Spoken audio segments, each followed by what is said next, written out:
Chicken 65, tandoori 25, mutton 85. ഇതൊക്കെ കഴിച്ചാണ് ഞാൻ എന്റെ ബോഡി മെയിൻറ്റെയിൻ ചെയ്യുന്നത്. അത് കണ്ടപ്പോഴേ മനസ്സിലായി, ഇത് കൊട്ടാരമാണ്, പച്ചക്കറികളെ പാടുള്ളൂ, കടിച്ചു പറിക്കുന്നൊന്നും പാടില്ല. എന്റെ ആരോഗ്യം തകരാറിലാവുമല്ലോ. ഓക്കെ, മാനേജ് ചെയ്തോളാം. ഞാനിവിടെ നിങ്ങളുടെ കൂടെ കൂടിയിരിക്കുകയാണെന്ന് ആ മഹാദേവ വർമ്മയോ അയാളുടെ വക്കീലോ അറിഞ്ഞാൽ പിന്നെ എന്നെ സ്വാധീനിക്കാൻ ശ്രമിക്കും. ഇവിടെ എന്തൊക്കെ നടക്കുന്നു എന്ന് അപ്പൊ ചോർത്തി കൊടുക്കാൻ പറയും. എന്റെ കർത്താവേ, പേടിക്കണ്ട, ഞാനൊരു അക്ഷരം പറയത്തില്ല.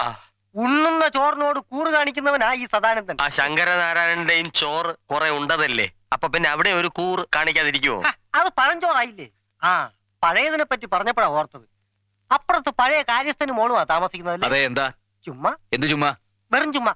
നിങ്ങൾ ഇങ്ങനെ വായി നോക്കിയിരുന്ന എനിക്ക് ശരിക്കും ഉണ്ണാൻ പറ്റത്തില്ല. ഒന്ന് അങ്ങോട്ട് മാറിയിരുന്നേ. മതി ഷേക്കറ്റ്. ഒത്തൊരുമ. ഞങ്ങള് തമ്മിൽ ഭയങ്കര സ്നേഹ. സാറ് തന്നെ.